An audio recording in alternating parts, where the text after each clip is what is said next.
ભજે સદા. બોલો સ્વામિનારાયણ ભગવાનની, શ્રી હરિકૃષ્ણ મહારાજની, શ્રી રાધા કૃષ્ણ દેવની, શ્રી નરનારાયણ દેવની, શ્રી લક્ષ્મીનારાયણ દેવની. બધા જ હરિભક્તોને ઘણા ભાવથી જય સ્વામિનારાયણ. વાલા ભક્તજનો, આપણે સદગુરુ વર્ય શ્રી આનંદાનંદ સ્વામીનું જીવન ચરિત્ર શ્રવણ કરી રહ્યા છીએ. લક્ષ્મણદાસ રામ ગલોલાની જગ્યાના મહંત બન્યા છે. સમય જતાં ધર્મદેવ અને ભક્તિ માતા અયોધ્યા આવ્યા છે. ત્યાં ઘનશ્યામ મહારાજની સાથે લક્ષ્મણદાસ પણ ઘણીવાર સરયુ નદીએ સ્નાન કરવા જતા. મિત્ર જેવો સંબંધ બંધાણો છે. થોડા દિવસો બાદ મહંત લક્ષ્મણદાસજીને જાણવા મળ્યું કે ઘનશ્યામજી ગૃહનો ત્યાગ કરી એકાએકી વનમાં ચાલ્યા ગયા છે. આ ઘટનાથી એમના અંતરમાં મિત્રના વિરહનું અતિ દુઃખ થયું. પ્રભુ વિરહ તો હતો જ, એમાં આ પરમ મિત્ર ઘનશ્યામજીનો વિરહ આવ્યો. તેથી એમનું હૈયું વૈરાગ્યના વિચારોમાં ઘણું બધું ઊંડું ઉતરી ગયું. મારા પરમ મિત્ર ઘનશ્યામજી સંસારને છોડી પ્રભુને પમાડે એવા ગુરુની શોધ માટે વનમાં ચાલ્યા ગયા. ત્યારે હું આ માન મોટપ અને સમૃદ્ધિથી છલકતા આશ્રમની મોહ માયામાં શા માટે બંધાઈ રહ્યો છું? મેં શું કરવા ભેખ લીધો હતો અને મને શું પ્રાપ્તિ થઈ? મારે પણ હવે એવા સદગુરુને સેવા માટે સર્વસ્વનો ભોગ દેવાની તૈયારી કરવી જોઈએ. આ મહંત રામ ગલોલાજી સતત વિચારવા લાગ્યા. આને જાગતો મુમુક્ષુ કહેવાય. પ્રત્યેક મનુષ્ય પ્રભુ પ્રાપ્તિનો અધિકારી છે, પરંતુ એને અંતરમાં માત્ર એક પ્રભુને પામવાની જ દ્રઢ ઈચ્છા હોવી જોઈએ. તે માટે બીજું બધું કુરબાન કરવાની ખુમારી હોવી જોઈએ. કેમ જે અસત્યના ત્યાગથી સત્યની પ્રાપ્તિ થાય છે. અસત દેહ દુનિયાને વધુ પડતું મહત્વ આપવાથી આપણે પ્રભુને પામી શક્યા નથી. પ્રભુ પ્રાપ્તિ માટે ખરો ખપ, શુદ્ધ ભાવના અને સદગુરુની કૃપા અતિ અગત્યની બાબત છે. બાળક રડતું હોય ત્યારે એને છાનું રાખવા એની માતા રમકડા કે મેવા મીઠાઈ આપે. જો બાળક એનાથી ખુશ થઈ જાય અને રમવા ખાવામાં મશગુલ બની જાય તો માતા પોતાના ઇતર કામે લાગી જાય. પણ જો બાળક બીજું કાંઈ ગ્રહણ જ ન કરે અને રડતું જ રહે તો એની માતા એને તરત તેડી લે. એ જ રીતે ભગવાન નિજ ભક્તની પરીક્ષા લેતા રહે છે. શ્રી હરિ એ નિદાન કરતા હોય છે કે ભક્ત ફક્ત મને જ ચાહે છે કે મારી પાસેથી કંઈક બીજું ચાહે છે. જેને ભગવાન સિવાયનું કંઈક બીજું જોઈતું હોય એને પ્રભુ એનું ગમતું સંપત્તિ, સત્તા, પદવી, ગાદી, ઇન્દ્રપદ કે ઈશ્વરની પદવી પણ પ્રેમથી આપી દેશે. અરે, જે મુમુક્ષુ શ્રીહરિ સિવાયનું કાંઈ ન જ માગતો હોય એને પ્રભુ પરીક્ષા કરવા બીજું આપે છે. पाकर ऐसी सिद्धि को कौन नहीं रुक जाए, अच्छे अच्छे मुमुक्षु भी ज्ञान हरि भूल जाए. હજારોમાં કોઈક એવા વિરલા હોય છે કે તે પિંડ બ્રહ્માંડ જન્ય કોઈ પદાર્થ કે પદ પ્રતિષ્ઠામાં બંધાય જ નહીં. શ્રી હરિ સિવાયનું ગમે તે મળે પણ જે સંત ભક્ત એનાથી સંતોષ પામે જ નહીં. એને ભગવાન ધન્યવાદ આપતા ભેટી પડે છે. જેને સાધ્ય અને સાધન બને ભગવાન જ હોય તે શ્રી હરિ સિવાય બીજે ક્યાંય ન લોભાય. મહંત લક્ષ્મણદાસજી એવા મુમુક્ષુ સાચા સંત હતા. એટલે એમને બીજું ઘણું બધું મળ્યું છતાં તેઓને પ્રભુ પામવાની ભૂખ શમી જ નહીં. રામગલોલા લક્ષ્મણદાસજીને લાખો ધન્યવાદ છે કે તેઓ સિદ્ધિ પ્રસિદ્ધિ કે મહામાયા જેવી મહાનતાઈમાં પણ ફસાયા નહીં. નિર્બંધતા નવતમ નિધિ છે. જે નાશવંતને મહત્વ ન આપે તે જ નિર્બંધ રહી શકે. ભોગની ઈચ્છાના ત્યાગમાં જ મોક્ષ સમાયેલો છે. આ જીવન ચરિત્ર મુમુક્ષુઓના પથને ઉજાડે છે. આપણે પણ પ્રેરણા લઈ એવા બનવાનો પ્રયાસ કરીએ. દુનિયાના તમામ યુદ્ધોમાં સૌથી અઘરું યુદ્ધ છે માયા સામેનું યુદ્ધ. માયાનું બંધન તોડી માયાપતિ પ્રભુને પામવાનું કામ કોઈ વિરલાઓ જ કરી શકે છે. એવા શૂરવીર યોદ્ધા હતા રામ ગલોલા અખાડાના મહંત શ્રી લક્ષ્મણદાસજી મહારાજ. મહંતજીનું અંતર સદા ઉદાસ રહેતું. એમને હવે ગુરુ મટી ફરીથી શિષ્ય થવાનો તલસાટ અંતરથી જાગ્યો હતો. પ્રભુ ભેટાડે એવા સદગુરુને શોધવાનો વિચાર એને સદા આવ્યા કરતો. એમને ઠાકોરજીની પૂજા કરતા, સવાર સાંજ ધ્યાન કરતા, યોગ સાધના કરતા વગેરે સર્વે ક્રિયામાં એ જ આલોચ રહ્યા કરતો હતો. હવે જાણે કે પ્રભુએ એમની પ્રાર્થનાનો પ્રતિભાવ આપવાનું નક્કી કરી લીધું હોય એવો એક બનાવ બન્યો. એક દિવસ બે રામાનંદી સાધુ દ્વારકાની યાત્રા કરીને લોમસ આશ્રમમાં આવ્યા. ત્યારે લક્ષ્મણદાસજી પોતે ગર્ભગૃહમાં ઠાકોરજીની સેવા પૂજામાં રત હતા. તે બંને સાધુઓ બીજાની પાસે યાત્રાનો એક અનોખો અનુભવ રજૂ કરવા લઈ ગયા. સૌરાષ્ટ્રમાં એક રામાનંદ સ્વામી કે જીવન મુક્તાના નામથી ઈશ્વરનો અવતાર કહેવાય છે. હે, એ કેવી રીતે સાચું હોઈ શકે? અરે, તેઓ બીજાના મનની વાતો જાણી જાય છે. એમનો આશ્રય કરવાથી કામાદિક વાસના નાશ થાય છે. એટલું જ નહીં, પણ લોકો તો ત્યાં સુધી કહે છે કે તેઓ એમના શિષ્યોને પ્રભુના સાક્ષાત દર્શન પણ કરાવે છે.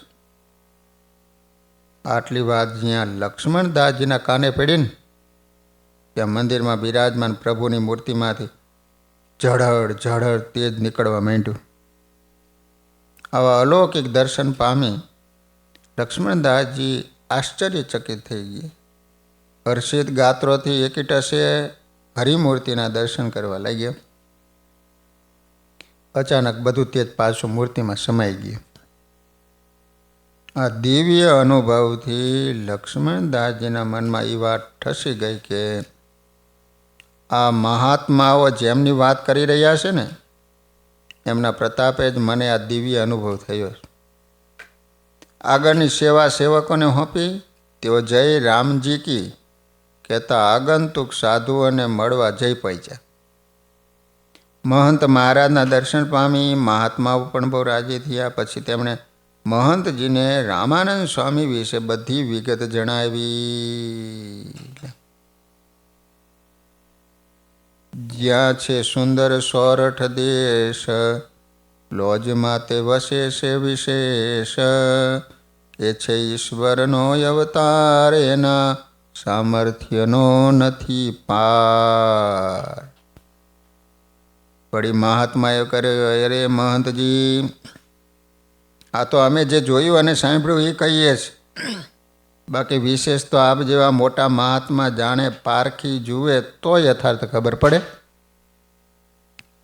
અનુભવ સિદ્ધ વાતોથી મહંત લક્ષ્મણદાસજીના મનમાં નિર્ણય થઈ ગયો કે મેં ભગવાનના સાક્ષાત્કાર માટે જ આ ભગવો ભેખ ધારણ કર્યો છે. મારો ધ્યેય સિદ્ધ કરાવે એવા જ આ સદગુરુ રામાનંદ સ્વામી સમર્થ છે. માટે હવે એમના ચરણોમાં સમર્પિત થઈ આ જન્મારો સાર્થક કરે જ પાર છે. આને ધ્યેયવાન પુરુષ કહેવાય.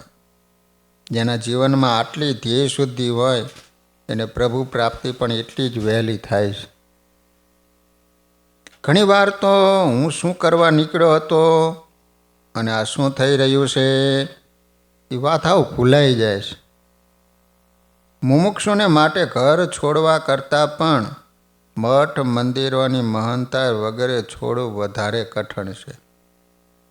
गद्दी के लिए जगत में झगड़िया का नहीं पार, संप्रदाय रु संसार में खींचा तान है अपार.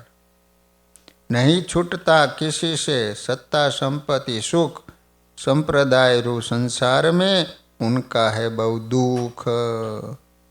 निज गद्दी टिकाने को कर डालते हैं खून, अज्ञानी इस जीव को उसी की रहती है धुन. मरने तक छोड़े नहीं कावा दावा कोरट, पढ़े लिखे जाना भी बहु मोह रहा अमीट. धन्य लक्ष्मणदास जी को, धन्य धन्य उनका त्याग, धन्य धन्य उनकी मुमुक्षुता, धन्य उनका वैराग्य. आलोकनी बीजी सुख साहेबी તે માયા કહેવાય. અને સંસાર ત્યાગ કર્યા પછી મઠ મંદિરોમાં જે મમત્વ થાય મહામાયા કહેવાય. કેમ કે સંસાર છોડવામાં તો તમામ સંતો અને સદગ્રંથો સહાય કરે, પરંતુ બીજી જે મહામાયા છે ને એ છોડવી બહુ મુશ્કેલ. કેમ કે એમાં અને તે સંબંધી પ્રવૃત્તિ કરવામાં જીવને પરોપકાર લાગે છે. પોતાનું કલ્યાણ બગડતું હોય છતાં મન એને એવું મનાવે કે આ તો સૌના કલ્યાણનું કામ છે ને. માટે ચીકણી વિચિત્ર માયા છે જે સારા હોવા છતાં એમાં બંધાય છે પણ પછી ગંધાય છે, અને એમાં પણ જે ન બંધાય તેની વૃત્તિઓ અખંડ ભગવાન સાથે સંધાય છે. मुक्त मनुष्य तन पाय के जेहि उपजत वैराग्य, वैभव लोक परलोक के करत सब ही विध त्याग.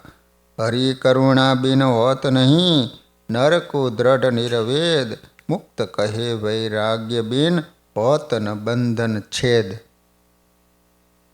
जे भगवाने अकारण करुणा करी लक्ष्मणदास ने वैराग्य आप्यो,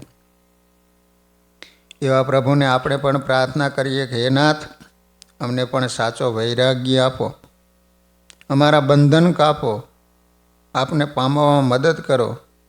એક તમારું તાન રહે અને આપના સિવાયની તમામ ઈચ્છા હરામ થાય એવી દયા કરો. લક્ષ્મણદાસજી જાગતા સંત છે. એમનું પ્રભુ પ્રાપ્તિ રૂપી લક્ષ્ય ચોખ્ખું છે. તેથી એને નિશ્ચય કર્યો કે હવે મારે આ મહંતાઈને તિલાંજલિ આપવી છે. તે માટેની યોજના પણ એમને મનોમન બનાવી લીધી. પછી એકવાર પોતાના અનુયાયીઓને બોલાવી કુશળતાપૂર્વક એમની સમક્ષ એક પ્રસ્તાવ મૂક્યો. અમને એવો વિચાર થયો છે કે આપણાથી જેમને સાનુકૂળ હોય એમને સાથે લઈ આપણે એકવાર શ્રી દ્વારકાની યાત્રા કરી હોય તો સારું. યાત્રા થાય અને એ પ્રાંતના સંતો મહંતોના દર્શન પણ થાય. આ કુનેહ ભૈરા એમના પ્રસ્તાવને તમામે એકી સાથે વધાવી લીધો. જોત જોતામાં યાત્રાની તડામાર તૈયારીઓ થવા લાગી. દેરા, તંબુ અને મોદી ખાનાથી લઈને ઘોડા, ઊંટ અને હાથી સુદ્ધા તૈયાર કરાયા. મોટી અંબાડીએ હાથીના હોદે મહંતજી બેઠા. ત્યારે તો ડંકાની નોબતો વાગી, શંખનાદ થયા, નિશાન અને અબદાગીરીઓ ફરકવા લાગી. મોટા રાજાની સ્વારીને લજવે એવી અદ્ભુત આભા બની. સંત મહાત્મા હાથમાં ચીપિયા, તુંબડા, માળા, રામપાતર આદિ લઈને ચાલવા લાગ્યા. સૌને હર્ષનો માહોલ અનુભવાતો હતો. માત્ર એક મહંત લક્ષ્મણદાસજીનું મુખ ગાંભીર્યયુક્ત હતું. લોકો જાણતા હતા કે આવી મુખમુદ્રા એ તો મોટાની શોભા હોય, પણ હકીકત તો કંઈક જુદી જ હતી. રામ ભજનમાં રમખાણ આ અનોખી જમાત જ્યાં રાત પડે ત્યાં મુકામ કરે. સદગુરુ મિલનના પ્યાસી મહંતજી મહારાજ વહેલી સવારે સૌને સત્વરે ચાલવાની ઉતાવળ કરાવતા.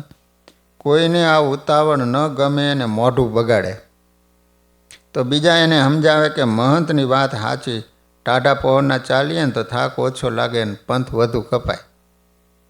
ધીરે ધીરે યાત્રા ગુજરાતમાં પ્રવેશી. હવે સૌના હૈયામાં દ્વારકાધીશના દર્શનનો ઉત્સાહ વધી ગયો છે. પરંતુ લક્ષ્મણદાસજીનું અંતર તો કંઈક બીજું જ ઈચ્છતું હતું. જ્યારે સંઘ સોરઠ દેશમાં પહોંચ્યો ત્યારે ઠેર ઠેર તેમને જીવન મૂકતા રામાનંદ સ્વામીની કીર્તિ સંભળાવા લાગી. એના કારણે લક્ષ્મણદાસજીને નહીં પણ પ્રાય સંઘને રામાનંદ સ્વામીના દર્શનની લાલચ લાગી. લઈ જમાત દેશમાં ફરતા, રામ નામ મુખેથી ઉચ્ચરતા, ફરતા ફરતા તીર્થ અપાર, આવ્યા લોજ ગામે તે વાર. સૌ સૌરાષ્ટ્રમાં ગરવા ગિરનારની ગોદમાં પહોંચ્યા. જૂનાગઢની યાત્રા કરી. પછી ત્યાંથી આગળ વધતા માંગરોળ તાલુકાના સમુદ્રના કાંઠે આવેલા ખોબલા જેવા લોજ ગામે પહોંચ્યા. આ લોજમાં સદગુરુ શ્રી રામાનંદ સ્વામીજી પોતાના 50 જેટલા સંતો સાથે આશ્રમમાં રહી સાધુતામય જીવન જીવે છે. પોતાના આશ્રિતજનોને સદુપદેશ આપી પ્રભુ પ્રાપ્તિના માર્ગે ચલાવે, સદાવ્રત ચલાવે, યાત્રાળુઓની સેવા કરે છે અને સાથોસાથ અનંતને આ ભવાટુમાં ઉગારી પોતાના પ્રતાપે મુક્ત દશા પમાડે. રામગલોલાજીને હવે સ્વામી શ્રી રામાનંદજીને મળવાની ઉત્કંઠા અત્યંત વધી ગઈ. પહેલી વાર સ્વામીના દર્શન થતાં મહંતજીના અંતરમાં મહાશાંતિનો અનુભવ થયો. રામાનંદ સ્વામી સંતો ભક્તોની સભામાં શ્વેત ગાદી તકિયા પર બિરાજમાન હતા અને શ્વેત વસ્ત્રો ધાર્યા હતા.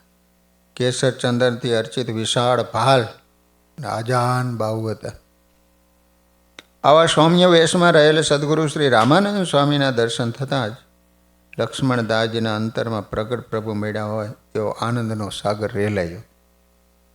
જાણે જીવનમાં અનુભવાતી અપૂર્ણતાની પૂર્તિ થઈ ગઈ હોય ને શું એવો સંતોષ થયો.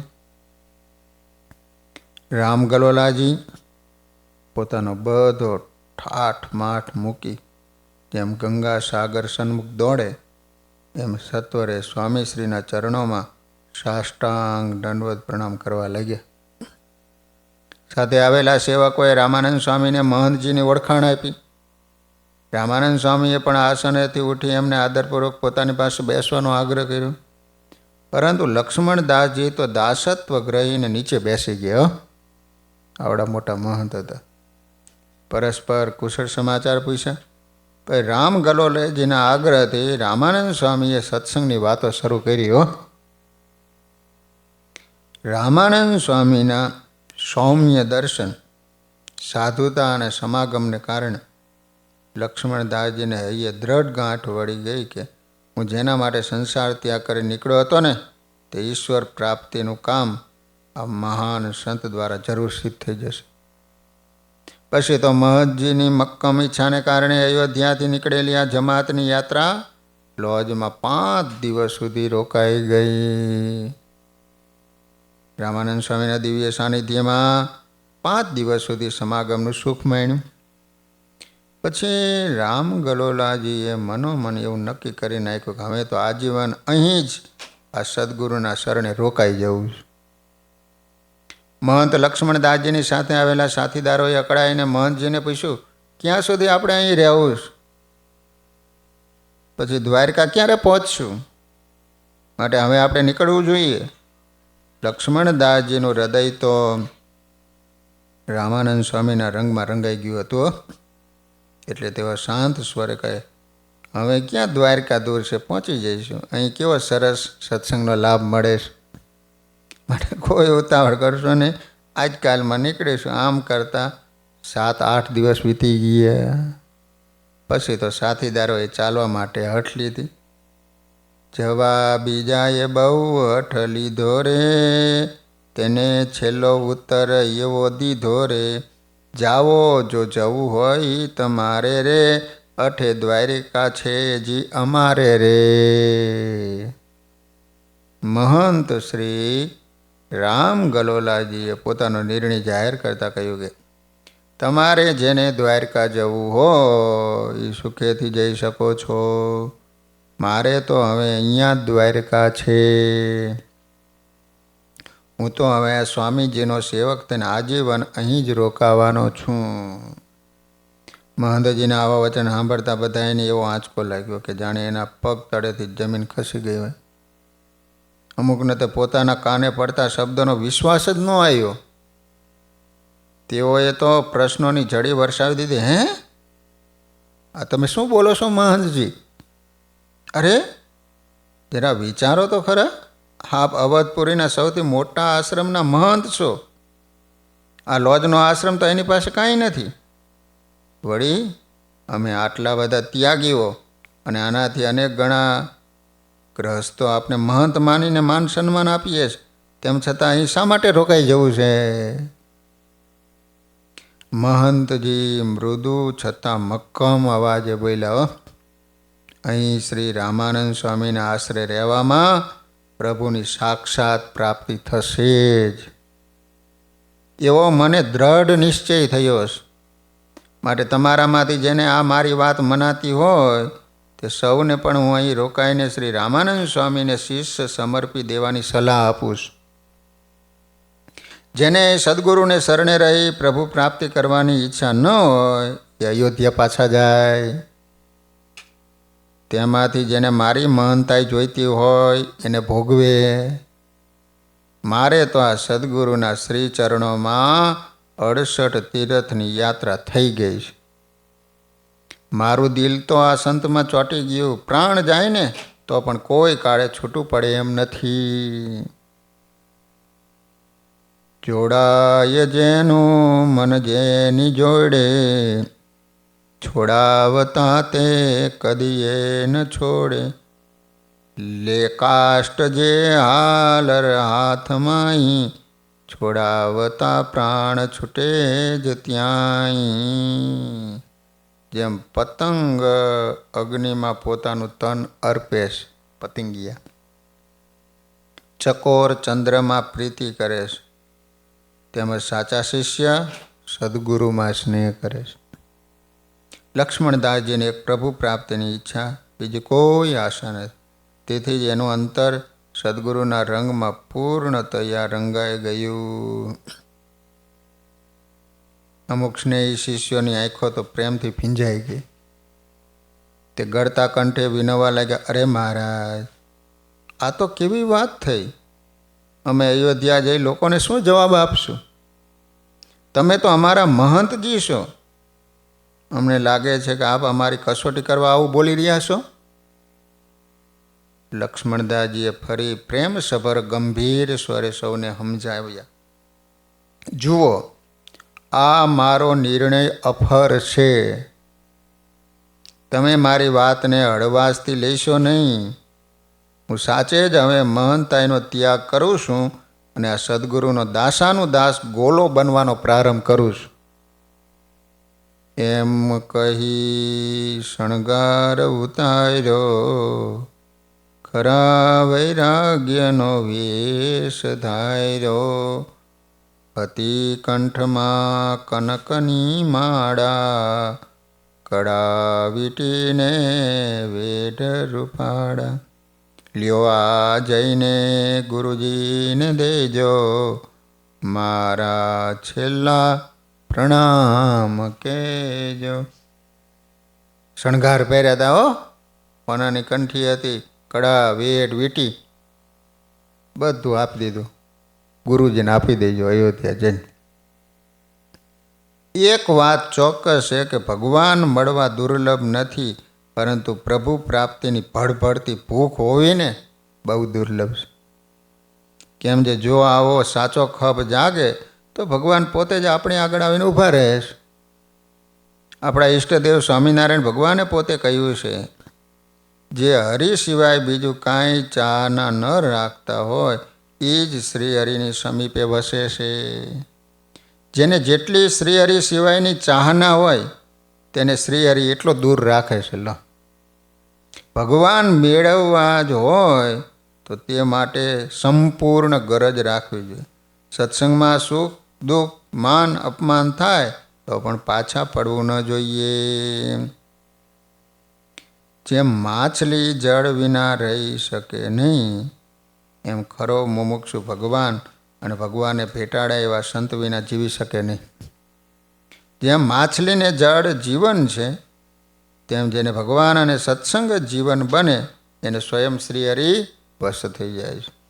જો ભગવાનને ભેટવું હોય તો ભક્તએ સત્સંગનો ખરો ખપ ગરજ પ્રેમ વિકસાવવો જોઈએ. આપણે બધા સત્સંગ તો કરીએ છીએ, પણ આપણું જીવન કાચબા જેવું છે. કાચબાને પાણીમાં પણ ફાવે, ધૂળમાં પણ ધુબાકા દે. એમાં આપણને પણ ભગવાને ગમે અને ભોગ પણ વાલા લાગે. તેથી જ ભગવાનનો અનુભવ થતો નથી. જો બીજી બધી બાબતો કરતાં ભગવાન અને ભગવાન ભેટાડે એવા સંતનું મહત્વ વધી જાય તો તરત કલ્યાણ થઈ જાય. ગંગા યમુના દિગ તીર્થ નથી એવું કરતું. જે જળને ભગવાન અથવા મોટા સંતનો સંબંધ થાય એમાં જરૂર તીર્થત્વ આવે. તેમજ કાષ્ટ પાષાણ કે ધાતુની મૂર્તિ દેવ નથી એવું નથી. સત્પુરુષના પ્રતાપે એમાં પરમાત્માનો વાસ થાય. પરંતુ તે તીર્થો કે દેવો કાળે કરીને આત્માને પવિત્ર કરે. જ્યારે જંગમ તીર્થભૂત સંતો તો દર્શન માત્રથી જીવને પાવન કરે છે. તીર્થો લાંબા સમય સુધી સેવીએ ને ત્યારે ફળ આપે, જ્યારે સંતનો સમાગમ તત્કાળ પરિવર્તન લાવે છે. લો, જપ તપ તીર્થ વ્રત શાસ્ત્ર અધ્યાન આ બધાયનું ફળ સાચા સંત મળે એ જ છે. સાચા સંત મળે પછી કહે એમ કર્યા કરીએ તો તત્કાળ પ્રભુની પ્રાપ્તિ થાય. કેમ છે? પછી તો સંત જ પ્રભુ પ્રાપ્તિ સુધીનું તમામ પાથેય પૂરું પાડે છે. મહંત લક્ષ્મણદાસજીનો એમના સાથીદારો સાથેનો આ સંપૂર્ણ વૈરાગ્ય સંવાદ સદગુરુ રામાનંદ સ્વામી ઝીણી નજરે જોઈ તપાસી રહ્યા હતા. તેમની પારદર્શી નજરે લક્ષ્મણદાસની ખરી મુમુક્ષુતા પારખી લીધી. હો, રામાનંદ સ્વામી ઓળખી ગયા. તેઓ લક્ષ્મણદાસજી ઉપર ખૂબ રાજી થયા. શરણાગતને પારખવા માટે આથી મોટી બીજી કોઈ કસોટીની હવે એમની આવશ્યકતા ન જણાવી. મહંત લક્ષ્મણદાસજીનો રામાનંદ સ્વામી પરત્વેનો આવો બળિયો સમર્પણ ભાવ જોઈને એમની સાથે આવેલા બીજા કેટલાક દેવી વૈરાગીઓને પણ જોમ ચડી ગયું. એટલે લક્ષ્મણદાસની જેમ તેઓ પણ શ્રી રામાનંદ સ્વામીના શરણે થયા હતા. દેવી તે તો ત્યાં જ રહ્યા, બીજા દ્વારકા તીર્થે ગયા. રામાનંદ ગુરુજીની પાસે લીધી દીક્ષા તે લક્ષ્મણદાસે, નામ ધાર્યું તે આનંદ આનંદ, માં મુક્ત થયા જગવંદ. રામાનંદ સ્વામીએ અયોધ્યાના રામ ગલોલા જે લક્ષ્મણદાસજી એમને દીક્ષા આપી અને આનંદાનંદ સ્વામી નામ પાડ્યું. રામાનંદ સ્વામીના શિષ્ય હતા. લો, સદગુરુ રામાનંદ સ્વામીએ લક્ષ્મણદાસજીને રાજી સંદીક્ષા આપી, આનંદાનંદ સ્વામી નામ પાડ્યું. સાથે જે દેવીજનો હતા તેઓ પણ દીક્ષા લઈ પરમહંસ બન્યા. લક્ષ્મણદાસજીની આ ખરાખપ ભરી કથા મુમુક્ષુઓ માટે જીવન દોરીરૂપ છે. છોડી મોટા વૈભવને, છોડ્યું પદ મહંત, પામી મોટા સંતને, થયા પોતે સંત. બે પ્રકારની માયા છે જગતમાં અતિ પ્રસિદ્ધ, ગૃહકુળ અને ગાદી છોડી થયા તે સિદ્ધ.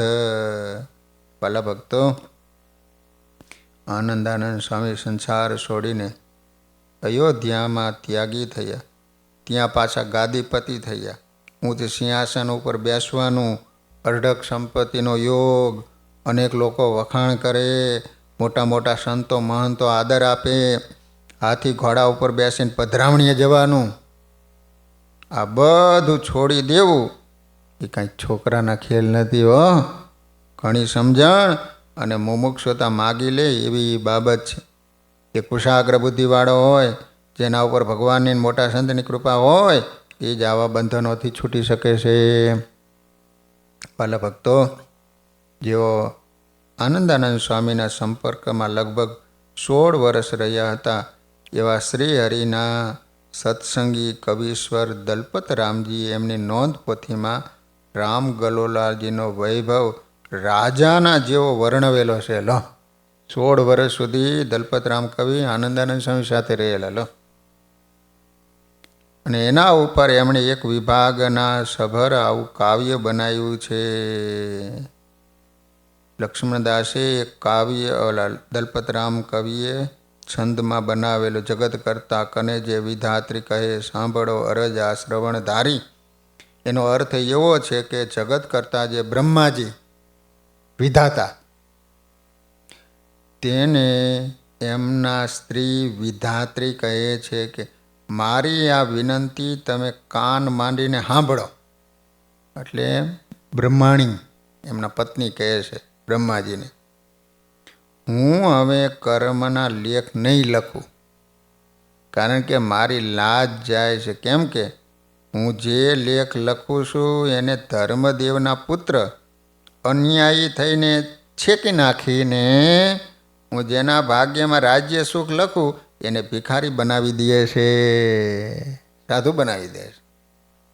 અને જે રંક છે એને રાજા જેવા બનાવી દે છે. એનો પ્રત્યક્ષ પુરાવો જો હોય તો અયોધ્યા નગરીના મહંત શ્રી રામ ગલોલાજી હતા. એને તદ્દન નિષ્કંચન બનાવી ભિખારીની પંક્તિમાં બેસાડ્યા. લો, દલપતરામ કવિ હતા ને, એટલે આવો મર્મ કરે છે. ભલા ભક્તો, રામ ગલોલા આનંદાનંદ સ્વામીએ પ્રભુને પમાડે એવા સદગુરુ માટે કેટલો મોટો ત્યાગ કર્યો. આ કવિશ્વરની કલમ તો આનંદાનંદ સ્વામી પહેલાં રાજપુરુષ હતા એ તરફ પણ ઈશારો કરે છે. જ્યારે ખરા અર્થમાં સત્સંગનો રંગ લાગે ને ત્યારે માહિલો અંતરાત્મા જાગે છે. અને જેનો અંતરાત્મા જાગી જાય ને એ જ આનંદાનંદ સ્વામીની જેમ પ્રભુને પામવા મરણીયો થઈ શકે છે. વંદુ આ વૈરાગ્યને, ધન્ય ધન્ય આવો ત્યાગ, ખીલવ્યો આવા તરુવરે શ્રીજી સત્સંગ બાગ. આનંદાનંદ સ્વામીના આવો વૈરાગ્યને અનંત વંદનાઓ. એમનો આવો ત્યાગ પણ ધન્ય ધન્ય છે. આવા વિતરાગી સંતરૂપી વટવૃક્ષે સારાય સત્સંગ બાગને શોભાવ્યો. સ્વામિનારાયણ ભગવાને આવા અનેક ત્યાગી વૈરાગ્યના વૃંદ દ્વારા આ સત્સંગરૂપી બાગ ખીલવ્યો. આ દુનિયામાં સંસાર છોડી ત્યાગી થનારા ઘણા રાજા કે ધનવાનો થયા, પરંતુ સાચા સદગુરુની સેવા માટે રામ ગલોલાજીની જેમ આધ્યાત્મિક ગાદીનો ત્યાગ કરનારા ઓછા છે. આનંદાનંદ સ્વામી એવા વૈરાગવંત સંત છે. સ્વામીમાં આવો ત્યાગ વૈરાગ કેમ નિસરો? તો એમનો ત્યાગ અહંતા, મમતા અને કામનાથી પર હતો. એમના ત્યાગમાં કર્તવ્યથી પલાયન થવાની કાયર વૃત્તિ નહીં, પરંતુ ઉચ્ચતમ લક્ષ્યની પસંદગી કરી એમને કોઈ પણ ભોગે હાંસલ કરવાની શૂરવીર વૃત્તિ હતી. શરીર અને સંસારથી તેઓ છૂટા પડેલા હતા. તેમણે સાચું જ્ઞાન પ્રાપ્ત કરેલું હતું. અનુભવમાં આવેલા જ્ઞાનથી સદા નિર્વિકારી રહી શકાય છે અનુભવમાં આવેલા જ્ઞાનથી, માત્ર ગોખેલું શીખેલું નહીં.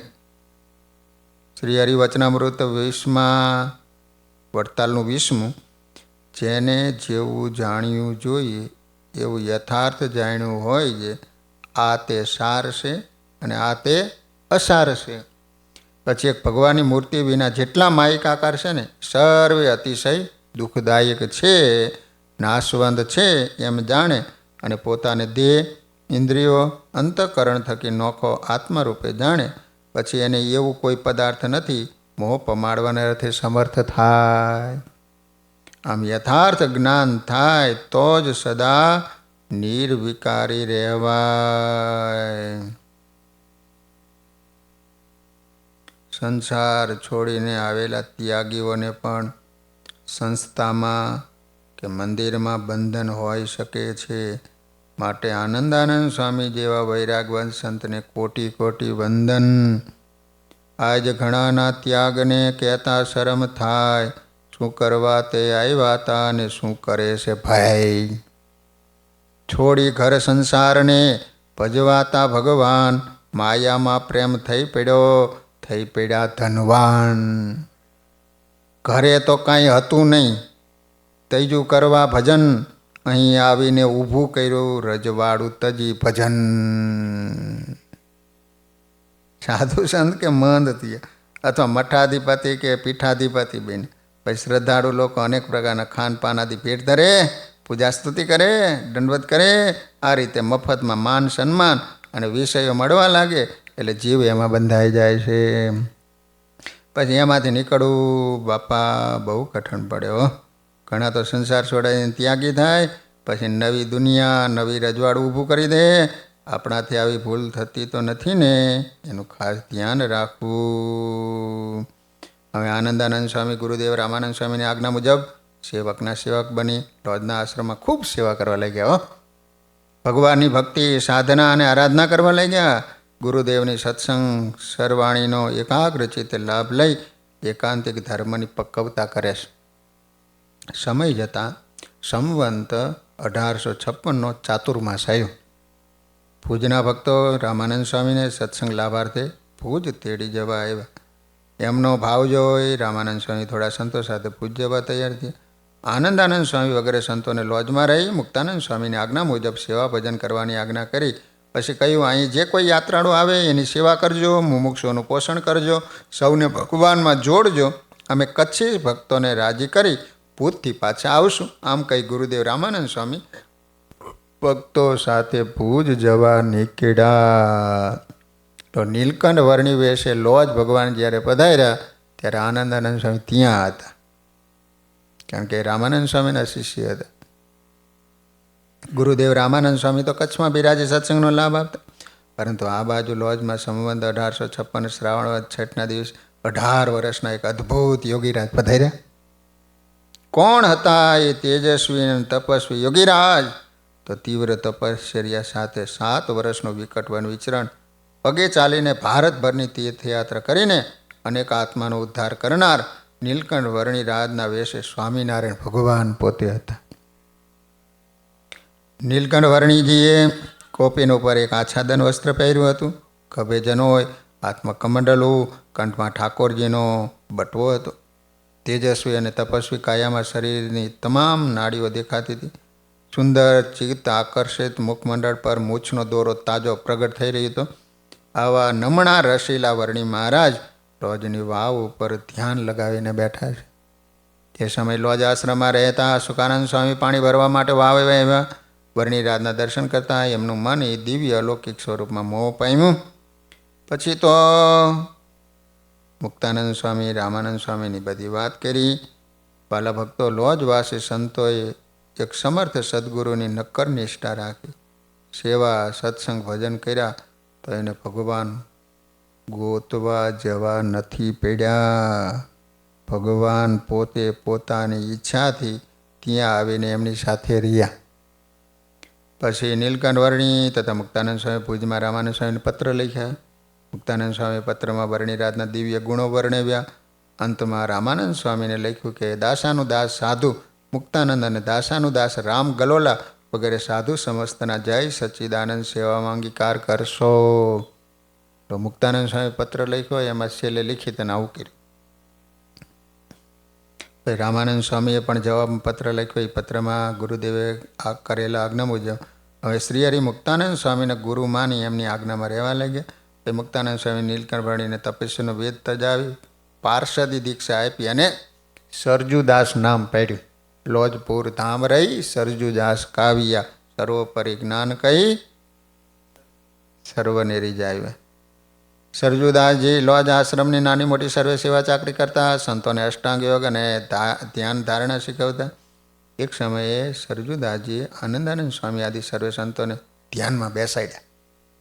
ત્યારે આનંદાનંદ સ્વામીને ભગવાન સિવાયના બીજા ગાઢ સંકલ્પો થવા લાગ્યા.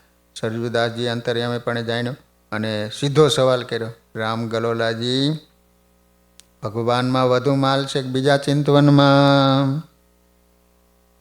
સ્વામી મૂકી ભગવાન અન્યને શું ચિંતવો છો? સુખદાયી ભગવાન એવું નથી કાંઈ સુખદાય. ઘર મૂક્યું હરિમાટ, હવે શું બીજા ઘાટ કરો? કરો હરિના ઘાટ, મન મૂર્તિમાં સ્થિર કરો. ભગવાનને ઓળખવા કેટલા અઘરા છે. ત્યાં અયોધ્યામાં ઘનશ્યામ મહારાજનો ભેટો થયેલો છે. અહીંયા નીલકંઠ વર્ણીએ આવ્યા છે લોજના આશ્રમમાં, ત્યારે આનંદાનંદ સ્વામી સાથે, તો હજી ઓળખાણા નથી ભગવાન છે એમ. પછી તે રામાનંદ સ્વામી આવશે પછી નિશ્ચિત થશે. સરજુદાસજીના આ શબ્દોથી આનંદાનંદ સ્વામીનું અંતર હલભલી ગયું. વિચારવા લાગ્યા કે આ સરજુદાસને મારા અંતરના સંકલ્પની ખબર કેમ પડી. એમના આ વિચારો જાણીને સરજુદાસજી ફરી બોલ્યા, સ્વામી, તમને ધીરે ધીરે બધું સમજાઈ જશે. તમે પહેલાં તમારું મન ભગવાનમાં સ્થિર કરો. સરજુદાસજીની આ ટકોરને સ્વામીએ પ્રેમથી દિલમાં ધારી અને સાવધાન થકા ધ્યાન લગાવ્યું. મૂર્તિમાં મન સ્થિર થયું. જેવી વૃત્તિઓ ભગવાન સાથે એકતા પામી કે એ જ સમયે હૃદયમાં અતિશય તેજ વ્યાપી ગઈ. તેજો મંડળ મધ્ય પ્રભુના દિવ્ય દર્શન થયા. આ અનુભવથી એમનું અંતઃકરણ આનંદ વિભોર થઈ ગયું. પછી આંખો ખોલી સરજુદાસની સામે જોયું, ત્યાં તો અયોધ્યાની સરયુ ગંગામાં પોતે જેની સાથે રોજ સ્નાન કરતા તે બાલ ઘનશ્યામના દર્શન થયા. પછી ધ્યાનમાં દેખાયેલા દિવ્ય સ્વરૂપ અને જાગ્રતમાં દેખાયેલા ઘનશ્યામ સ્વરૂપ એ બંને શ્રી સરજુદાસજી રૂપે એક થઈ ગયા. હવે આનંદાનંદ સ્વામીને ખાતરી થઈ કે હું જેને પામવા માટે નીકળ્યો હતો, અયોધ્યામાં મારી સાથે જેણે મિત્રતા કરી હતી અને હમણાં મારા અંતરમાં જેમને તેજો મંડળ મધ્ય દર્શન આપ્યા, એ જ આ પ્રગટ પ્રમાણ સરજુદાસજી મહારાજ છે. હવે અતિ આનંદ સાથે પ્રગટ પરમાત્મામાં એને અતિશય પ્રેમ પ્રગટો. આંખમાંથી નેહના નીર વહેવા લઈ ગયા. પ્રેમ મગ્ન બનીને બોલી બેઠા, અરે ઓ ઘનશ્यामજી, हम आपकी ही खोज करने के लिए बहुत भटके, आज आपने ही कृपा करके मेरी ઈચ્છા પૂર્ણ કી. એમનો આવો પ્રેમ જોઈ વર્ણિરાજ મંદ મંદ હસવા લાગ્યા. આમ આનંદાનંદ સ્વામીને સરજુદાસજીમાં ભગવાનપણાનો નિશ્ચય થયો. લો, હવે ભગવાને પોતાનો નિશ્ચય કરાયો. હીરે કરીને હીરો વિંધાય, એમ ભગવાન કૃપા કરે તો જ ભગવાનનો નિશ્ચય થાય. આશ્ચર્યની વાત એ છે કે અયોધ્યામાં ઘણો સમય સાથે રહ્યા છતાં શ્રીહરિને ત્યાં પોતાનો નિશ્ચય ન કરાયો. ભગવાનને પામવા માટે નીકળેલા આત્માને પોતાનું સ્વરૂપ ભગવાન પોતે જ ઓળખાવે છે. પણ ક્યારે, કેવી રીતે અને કોના માધ્યમથી ઓળખાણ આપવી એ નિર્ણય સર્વજ્ઞ શ્રીહરિ જ લે છે. મોટે ભાગે મુમુક્ષુ જ્યારે પ્રભુ પ્રાપ્ત બ્રહ્મનિષ્ઠ સદગુરુને સોંપાય છે ને, ત્યારે જ ભગવાન એને પોતાની સાચી ઓળખાણ આપે છે. કેમ જે પ્રભુ એ સારી રીતે જાણે છે કે સદગુરુના માર્ગદર્શન તળે રહ્યા વગર જીવને પરમેશ્વરની પ્રાપ્તિ પચે નહીં. આનંદાનંદ સ્વામીએ રામાનંદ સ્વામી જેવા સમર્થ સદગુરુને સ્વીકાર્યા. એમની આજ્ઞામાં મન કર્મ વચને વર્તા એટલે શ્રીહરિએ કૃપા કરી. લો, નકર અહીંયા અયોધ્યામાં જ કરાવી દીધો હોય તો નિશ્ચય, પણ એમ નહીં. ત્યારે સદગુરુ મળ્યા પછી ભગવાને કૃપા કરી અને પોતાનું સ્વરૂપ ઓળખાયું. આ રીતે ભગવાનને ભેટવા નીકળેલી એક મુમુક્ષુ રૂપી ગંગા આ લોજના આશ્રમમાં સહજાનંદ સાગરમાં હમાઈને ધન્ય ધન્ય થઈ ગઈ. આનંદ મૂર્તિ અવિનાશીએ આનંદાનંદ સ્વામીને આનંદથી છલોછલ ભરી દીધા. સત્સંગ આખો જાણે છે એને મેળવ્યા સહજાનંદ. તેણે પ્રગટ પ્રભુ સેવ્યા એનું નામ આનંદાનંદ. પ્રગટ પ્રભુની પ્રાપ્તિ થાય એ તો મુમુક્ષ માટે અતિ અલૌકિક વાત છે. પણ મળેલા પ્રગટ ભગવાનને ઓળખ્યા પછી પોતાનું અહમ મૂકીને છેક સુધી પ્રભુની મરજી મુજબ જીવી લેવું એ સૌથી મોટી વાત છે.